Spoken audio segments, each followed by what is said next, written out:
Hi అండి, welcome to Sandhya kitchen. ఇవాళ వచ్చేసి పుదీనా కొత్తిమీరతో ఈ విధంగా సింపుల్గా వడలు ట్రై చేసి చూడండి. టేస్ట్ అయితే చాలా బాగుంటుంది.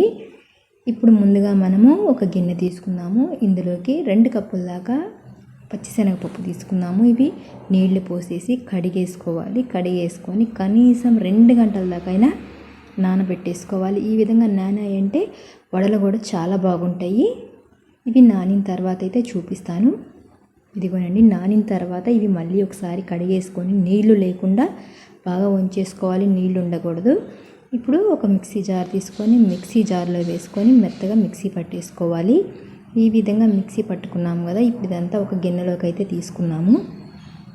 ఈ విధంగా గిన్నెలోకి తీసుకున్న తర్వాత ఒక మిక్సీ జార్ తీసుకొని ఇందులోకి కారానికి తగ్గట్టు పచ్చిమిర్చి వేస్తున్నాను. 3 పచ్చిమిర్చి వేసుకొని ఒక 6-7 చిన్నులపాయ రబ్బలు, 2 ఇంచుల అల్లం, 4-5 రెమ్మల కరివేపాకు వేసుకొని కచ్చపచ్చగా మిక్సీ పట్టుకొని ఇందులోకి అయితే వేసుకున్నాము. ఇందులోకి వేసుకున్న తర్వాత ఇప్పుడు నేను పుదీనా తీసుకుంటున్నానండి. ఒక అరకట్ట దాకా పుదీనా తీసుకుంటున్నాను. పుదీనా ఎక్కువ ఇష్టపడే వాళ్ళైతే ఒక కట్ట అయినా తీసుకోవచ్చు.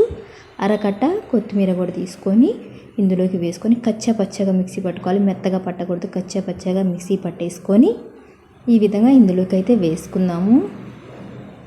ఇప్పుడు ఇందులోకి రుచికి తగ్గట్టు సాల్ట్ అయితే వేసుకోవాలి. 1 స్పూన్ దాకా జీలకర్ర వేసుకోవాలి.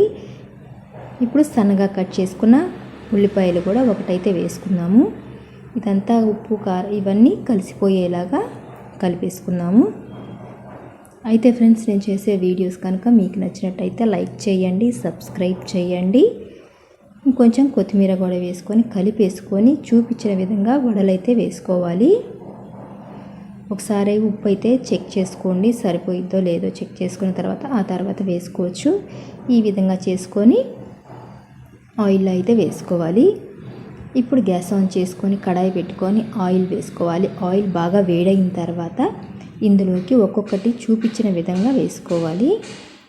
ఈ విధంగా వడలు వేసుకొని హై టు మీడియంలో ఫ్లేమ్లో పెట్టుకొని బాగా కాల్చుకోవాలి. మరీ మందంగా చేసామంటే మనకి గారెల్లాగా చేసామంటే లోపల కొంచెం పచ్చిగా ఉంటాయి. కాబట్టి ఈ విధంగా వేసుకోండి, వడలు చాలా బాగా వస్తాయి. లోపల దాకా కూడా బాగా ఉడుకుతాయి. 2 పక్కల బాగా అటు ఇటు కాల్చుకొని ఈ విధంగా చేసుకున్నామంటే చాలా బాగా ఉంటాయండి వడలు కూడా. ట్రై చేసి చూడండి. పుదీనా కొత్తిమీర వడలు ట్రై చేసి చూడండి. ఈ వీడియో కనుక మీకు నచ్చినట్టయితే లైక్ చేయండి, షేర్ చేయండి, కామెంట్ చేయండి. సబ్స్క్రైబ్ చేయటం మాత్రం మర్చిపోకండి.